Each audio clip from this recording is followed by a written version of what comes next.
Welcome to Kettlebell Corner, where strength meets theory, where we take you on a deeper dive into all things kettlebells. And today, I want to talk about timing, Roger. Not your watch. I'm talking about timing, one of the most critical things in your kettlebell skills. And if you don't understand it with your training, you're going to struggle, I promise. So this episode will provide 3 solid strategies for you to clean up your timing, or at least know what to look for. Roger, how you doing? I'm good. Are you? Yeah.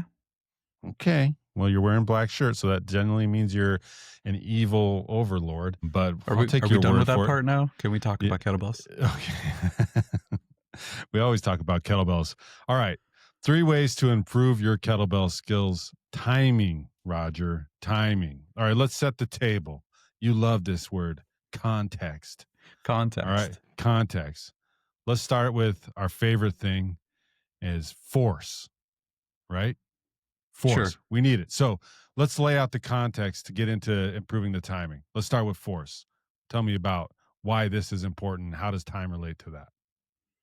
Force is a tricky concept, but it's important to understand that force alone doesn't make changes in motion. That's what force really is. Force is the potential to change motion. Sometimes you have the critical factors that could impart force on an object, therefore changing the motion or accelerating it, but it doesn't happen.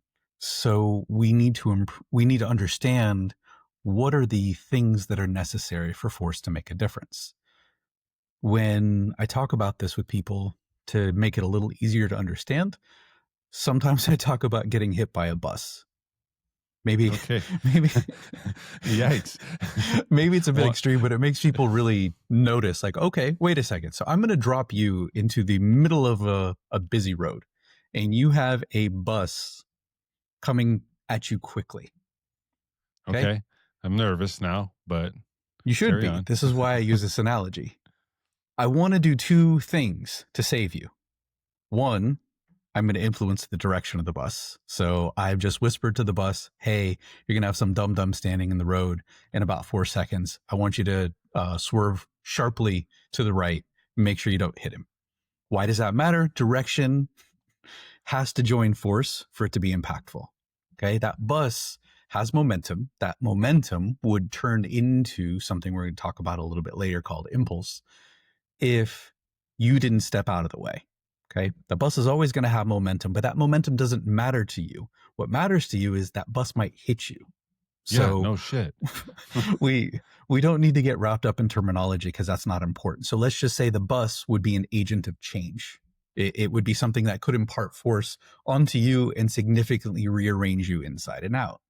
If it doesn't hit you because the bus driver swerves, you're good. So force needs direction in order to make a difference. Okay. The direction of force matters if you have the potential for it. So if let's say I'm going for a solid kettlebell press and I push the wrong way and I don't move the bell, that bell moves outside, then my direction really influenced the outcome of the lift negatively. I didn't achieve my objective because I didn't match the direction to the objective. However, if I can now take that same amount of force, in some cases, if it's sufficient, and line it up through the center of mass of the bell, that bell goes up. Direction matters. We're not talking about direction today, but what we are talking about is time.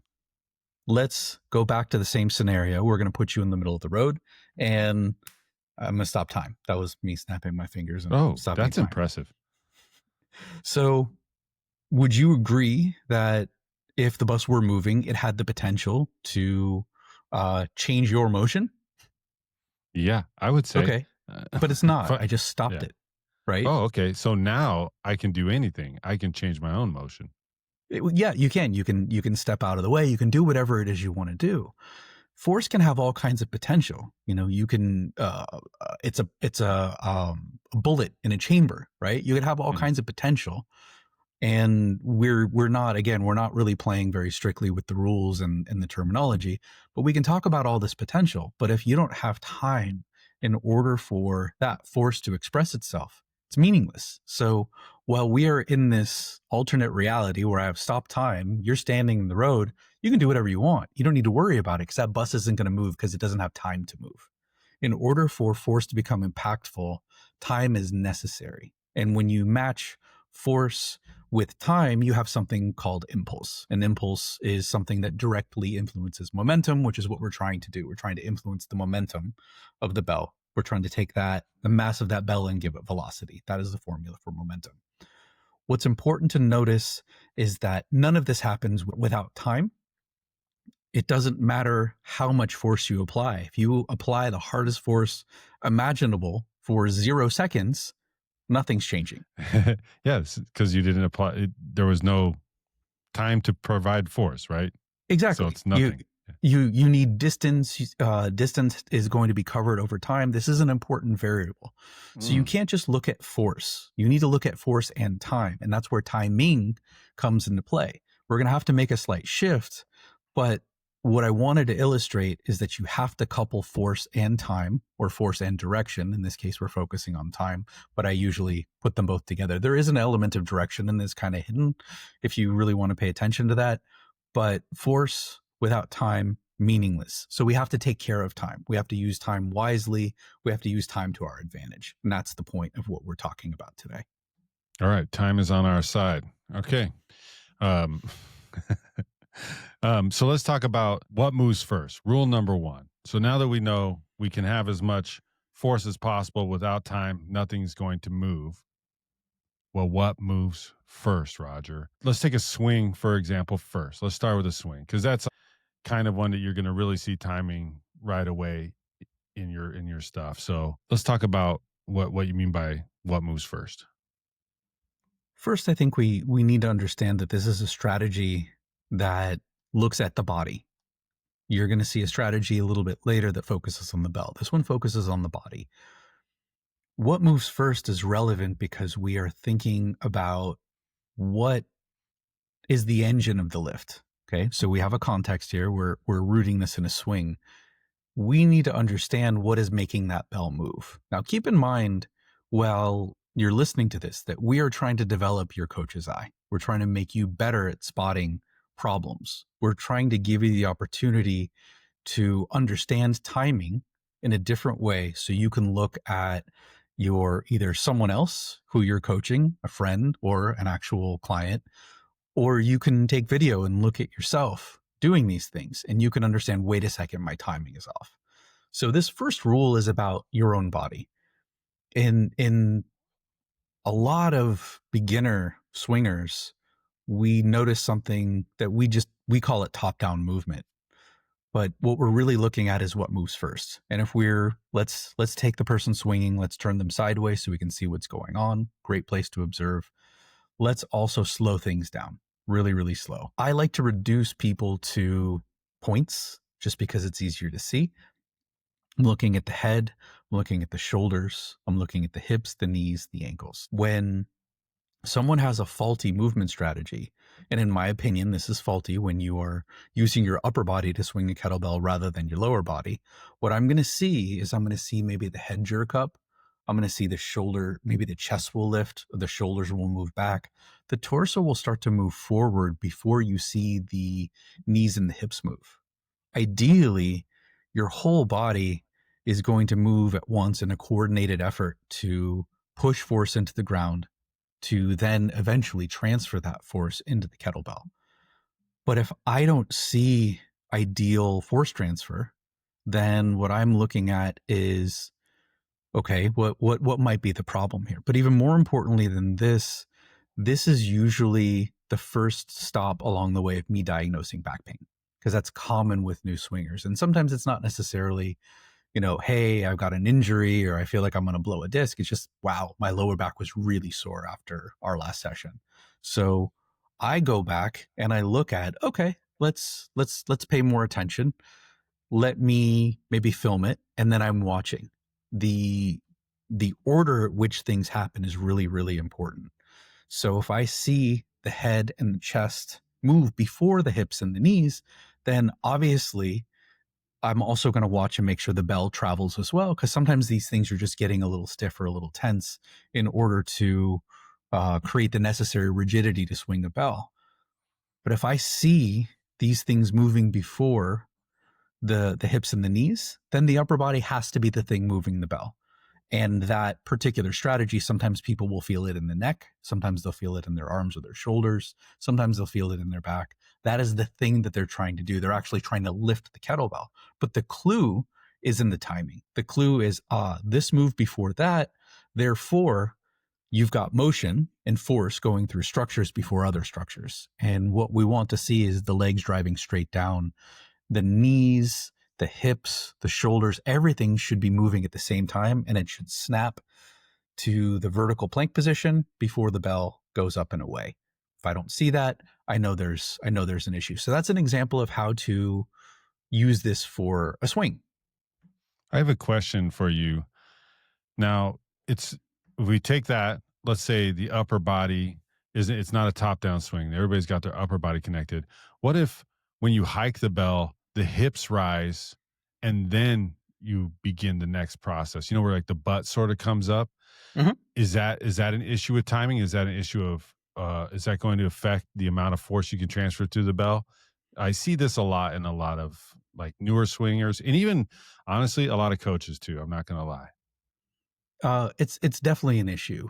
This is a different issue, and this is kind of, the first and the second strategy. You can use either one to look at this, but when the hips rise to a different position, often what I'm seeing or what I'm assuming is the hips are moving to a place where they can generate force. Often when people set up, they haven't really gone through their proper setup. And we will get to this in a little more depth in the second rule. But all of your motion that you're creating should dedicate toward moving a bell. And if you have motion independent of that, then you can assume a few different things. But I always assume, first anyway, that what most people would term movement compensations or movement errors are done with a reason. And my assumption is that the body is lifting the hips in order to get into a position where someone can actually swing. This happens for a variety of reasons, but usually it has to do with someone someone not having the ability to generate force from that position. One of the drills we do is the rope drill, where we will have a kettlebell behind a new trainee, and we'll have a rope or a cable or a band or something. And the arms will move through, attached to the torso, going back through the legs. So we can ensure that someone isn't just standing comfortably, but they can actually put force into the floor. That's a critical step, because if not, you may feel very balanced in terms of how you're standing. But once you have a bell in your hand and you're trying to push your feet into the floor, you can't do it. Right. The rope drill makes sure that you can move the bell at the end of your arms by standing up or by pushing force into the floor. Therefore, you will be able to begin your swing right from where you are. So there are different reasons why that may happen, but usually someone is not comfortable using the hips in that position, because what should happen is the hips should not come just up. They should come forward and up at a 45 at the same rate of the knees and ankles, and the torso should be swinging as well. So I'm just going to assume someone's not comfortable in that position. Maybe they are lifting and putting a little more force forward onto the quads, and the quads are doing the lion's share of the work, because in that position, the glutes and the hamstrings can't really contribute. And it's mostly the hamstrings at that point. It's usually the glutes are more active for the final third of the swing rather than in that beginning position. And they're not going to be super active anyway, because you talked about a hike rather than a second swing. Right. Yeah, I don't see it so much in the second swing. It's usually in that hike. So with a swing, and you're looking at it, the best sequence is pushing force into the floor. The knees, the hips are then transferring that force. The torso stands up, and then the bell moves. That's the proper sequence. That is so if you're sequence. hitting that sequence, so that's like your checkpoints, right? So if you see that in your video, then that aspect of your timing is good. Now, there's other parts of timing in the swing, and I don't know if you want to get into it today, but it's the timing of waiting for the bell to get back to the body. Is this something that you want to talk about or matter, other than just wait for the bell to get back to your body? Don't break the hips back too soon? Or is that sort of rolls into one? It's the same rule, and we'll go over that, but I want to address something else you brought up. And that is the idea that the second swing is not flawed, but the first one is. So if you have a problem moving from that particular position and you see it in the first one, but you don't see it in the second, well, if it's positional, meaning you can't generate proper force in that position, then why wouldn't it Why be are you there in that in position? both? Right. Okay, I see what you're saying. So if it were merely a matter of position, then it would be present with more reps. It may not be a matter in that case of the inability to produce force. It may be the inability to produce enough force. You have to remember with your second swing, you've got some potential energy that's moving the bell back down into the backswing. That's going to cause the stretch shortening reflex. That's going to cause some basically elastic potential energy to add to the force of you putting your feet into the floor. That's going to now give you enough. So let's say we have a force meter, right? Like those old school, carnival things where you hit the thing and it goes up and it rings the bell, right? So let's say you need to ring the bell every time to have a proper swing. Let's say with just the hike, you're not putting enough energy into it. Don't really hit the bell. But when the bell is dropping from that float position and you have that added energy in with the proper drive of the legs, now all of a sudden you can ding the bell every time. So that is often a matter of learning how to put enough force into the first swing, and we'll use different techniques. We'll use what we call the shift back. So sometimes rather than starting at the very, very back of the swing, we'll encourage someone to move forward a little bit and then actually shove their hip back at the last second in order to develop a little bit of a stretch and a little bit of elastic potential energy, which makes the first swing good. This, for those of you out there who are experienced deadlifters, sometimes you'll see someone straightening the knees really quickly before they go into their lift. Same thing. You're just trying to get a little extra energy into the system to make the lift work. Fair? Yeah, fair. I like it. And you give us a drill to practice, so that's good. Now let's talk about a grind mover? A grind movement. Well, do you want to talk about the way down, or do you not want to talk about the way down? Sorry, I glossed over that. Yes, on the way down. Sorry. So on the way down. Again, this is going to be, you can look at it, you can look at the bell or you can look at the body, but either way, what's happening is your maximum force potential is going to happen when the bell is integrated closely with the body. So if you're watching the hips move away from the arms, right? Or in other words, another way to say it, if the timing of the arms is not compatible with the timing of the hips, and you have them moving at different rates, then what you're going to have is one, a more dangerous swing because you're probably incorporating some torque onto the spine. When you have distance, we talked about this last episode, any distance from the foot is going to have to be absorbed or spanned, rather. That's a better word. It's going to have to be spanned by the spine. So you have torque, which is problematic, but you also have a mismatch of the arms on the body. And we don't want our force to be able to go anywhere. So we want to wait. We want to stand up nice and tall, wait for the arms to be completely touching the body. And then we want to move the hips back. So in other words, yes, this is also a timing issue. The hips and the arms at this point should be moving at the same rate. The only point when the arms should not be moving with all these other joints is once you hit the standing plank. And we're going to talk about that with the third rule. Got it. All right. Now, indulge me, Roger. What about a press? How do we know what moves first in the press or something like that? Well, we know by observing, we know by watching. What we can do, and again, there's going to be carryover between rule number 1 and rule number 2. But we want to see a synchronicity between the elbow and the shoulder. We want those things to move at the same rate. So you don't want to see, for example, somebody in the rack position, and this is common with beginners. They know that they've got to have some sort of spiral, meaning the bell needs to go from in front of you to behind you, right? That needs to happen. But what will happen first is the elbow will lift and then the shoulder will go. And you don't have a coordination of those joints. So that's how it would look in a press. That's usually how it happens. Sometimes you'll see a bell just starting to dump. But again, that's going to be rule number 2. We're watching the motion of the bell.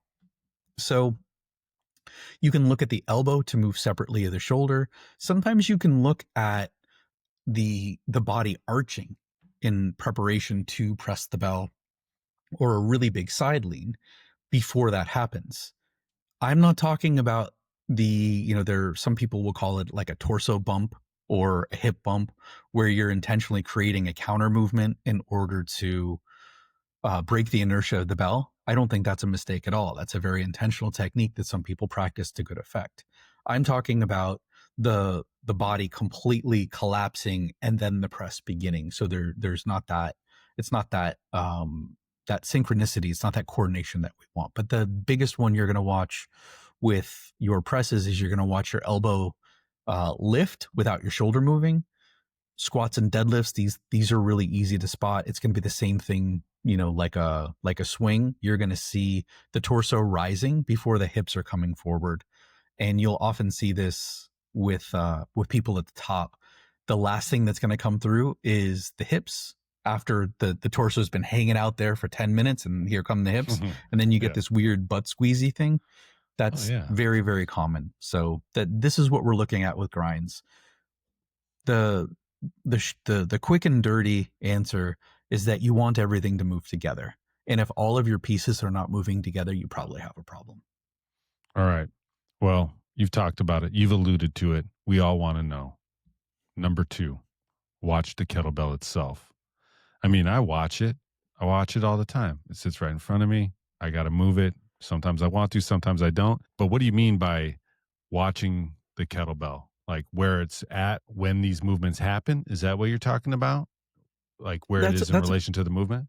That's a part of it, but I'm mostly interested in so we do want to watch the movement of it. We want to watch the bell path. That's going to, go back to what we did last episode, keep the bell over the foot. But what I'm talking about specifically is, does the motion that your body creates immediately translate or almost immediately translate into motion of the bell? And this is really going to be visible mostly with grinds. When you have someone in, let's say, a goblet squat or a rack squat, and you see the chest jut up, you see the hips lift, but the bell does not move, then you know that the motion that the body has created has not led directly to the kettlebell moving. So if you see a bunch of motion, but no motion of the kettlebell, you have a problem. Also, in moves like the deadlift or the windmill, you will kind of see the opposite thing, is that a certain part of your body that you're interested in moving is no longer moving, but the bell still is. So why I mentioned the deadlift and the windmill, both of these skills involve the hips moving backwards. That's one of the main things that you're working with those things. Obviously this is a coordination of joints and there are other things happening, but the hips need to move back. If you see in either of these skills, the hips stop to move or stop moving, but you see the kettlebell continue moving, then you have an issue. Now with the deadlift, if you see the knees bending, not a big deal. But if the knees aren't bending, then that means the spine is. And if your goal is not to work your spine directly in your deadlift, which it's usually not, the same with the windmill, if that is your goal, if your goal is to mobilize your hips, then the bell stops when the hip stops. So you're looking at these two reference points. So not only are you focusing on the idea that all of your joints should create a coordinated action to move the kettlebell, which you should see almost instantaneously, but you can also use this rule to look at it in isolation. If I'm looking to train my squats, but I have this crazy torso pitching forward, hips moving back, and my knees barely bend, the bell is moving, but the joint in question is not, then I've also got a timing problem there because there's a lot of motion of the bell happening devoid of this particular joint moving. Got it. So that windmill in particular, because this is sort of a thing, and I know we're probably not going to obviously just start breaking down everybody's windmill technique, but if you're moving those hips and you stop, now the spine is taking on the load, whether you want to touch the ground for some reason or not. It's not required. You just don't have the mobility in your hips to get to what you think a finished windmill should be ultimately. Or your body segments just don't allow that. Yeah. And it's okay. It is. I'm a shorter limbed lifter. Jeremiah's a longer limbed lifter. He may have the ability to get the hips all the way back and still touch the ground. Now, I have long arms for my size, so I can probably get there. But if I didn't have abnormally large arms or long arms, then I wouldn't be able to do that. So if I think that one of the objectives is touching the ground and I have to do that, then I'm going to have to accommodate that motion somewhere. And I would have to do it safely, I would have to bend the legs or bend the knees, but that's contraindicated in the windmill. That's not what we're doing here. So we're going to have some problems. And, what you point out is a mismatch between what people understand they're supposed to do and what they're actually doing. Yeah. What the movement's intended for. All right. One thing I want to point out is this is very commonly seen with a deadlift. And even with, I know we're not supposed to talk about barbells, but I'm going to talk about barbells. This one time, Roger. When you're watching a good lift, especially you're watching it from the side, you make sure the bar is over the foot, and you're watching the little round part, which is at the dead center of the barbell. That's the center of mass of the whole thing. What you should see is, if you're watching this back in slow motion, you should not see a bunch of motion of the body without that bar lifting up.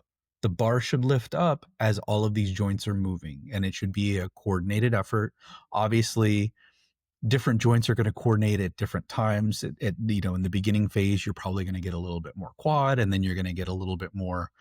Bit more hip, but they should all be moving at roughly the same rate, even though they're not going to be spanning the same distance, and they're not going to work and have the same moment arms. You should see them moving all at the same time as that bar is lifting. You can see the same thing in a kettlebell deadlift, but it's a little bit less pronounced. But the overarching rule is the same. When you are creating motion, it should move into the kettlebell. If you're creating motion it should move the kettlebell rather. If you're creating motion in your joints, but the kettlebell is not moving, you are being inefficient. And efficiency is about doing something with as little energy or force as possible. So if that's something that you want in your lifts, I assume it is, then you want to make sure that every time you move, that kettlebell is moving too. With one exception, which is the next rule. Last rule. Yeah, the last rule. Real quick before we go to the last rule, I thought about this when you mentioned it. In kettlebell, so if you're doing the 2-arm kettlebell deadlift, that's a thing, right? It's not going to usually be heavy enough, but for most people. But if you're on that single bell deadlift, that's a particular point when you want to see, oh, my hips stop moving. There's no need to try to get that bell closer to the ground at that point. That's when it ends. Correct. And I unless think you want to use your knee. Yeah, you can bend your knee too, but at a certain point, that's going to stop too, right? All right. Or it becomes a split squat. Yeah. And then there's a whole different thing. So your deadlift is out the window. Come on now.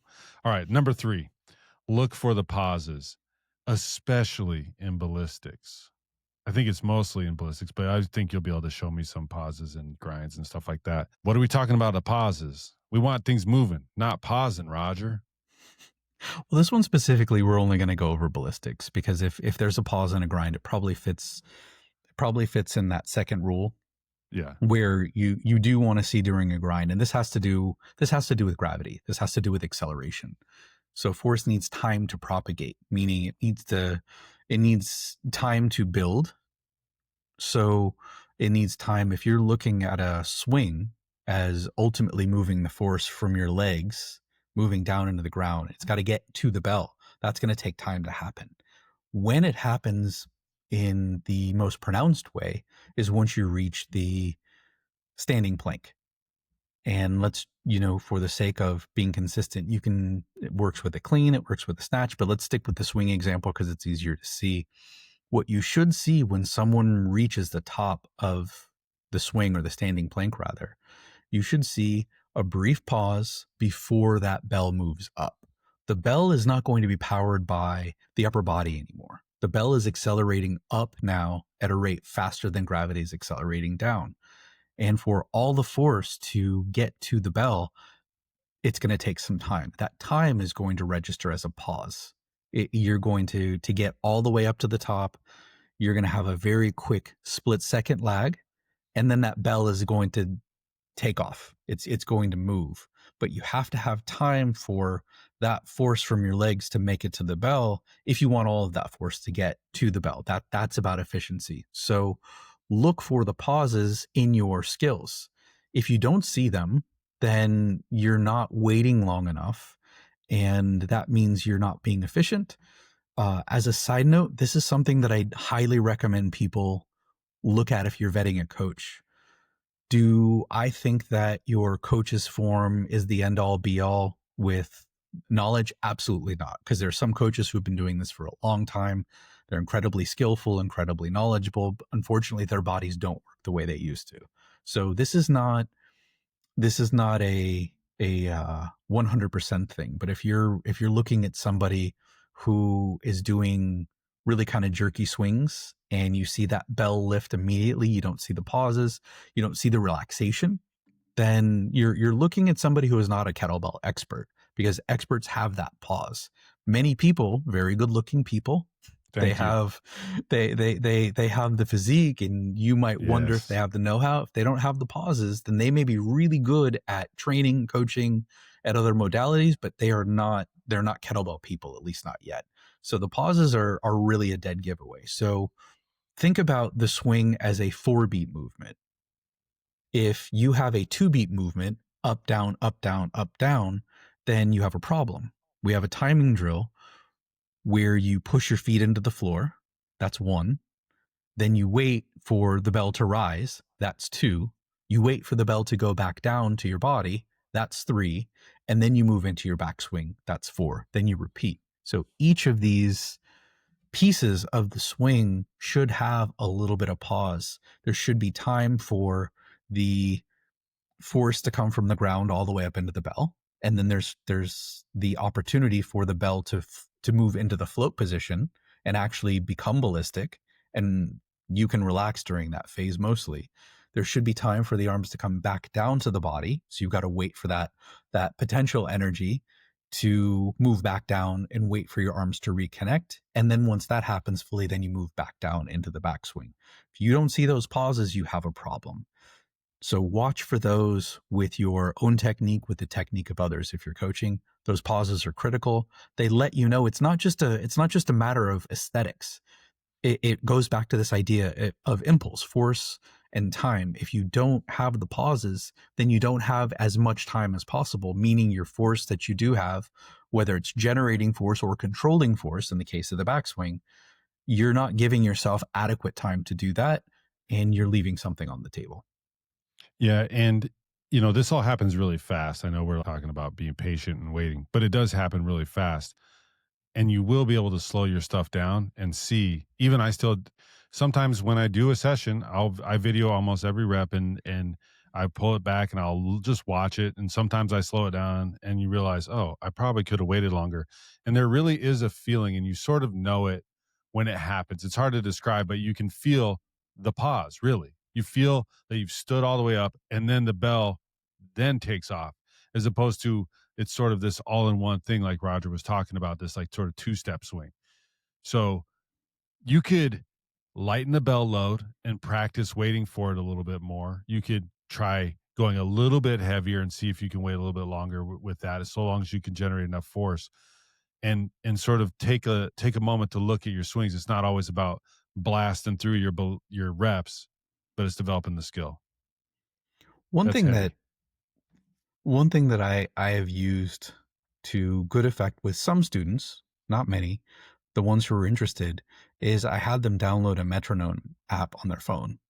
And for those of you who don't know, metronomes help pace music. They give you an idea of, how The long stuff is timing. taken. Yeah, because there's timing in It's the music, right? timing in music. Yeah. So this is your realm, not mine. I don't That's understand this right. stuff well, See but I that understand that when you download the silly app and you set it to a particular frequency, you can really maximize those pauses.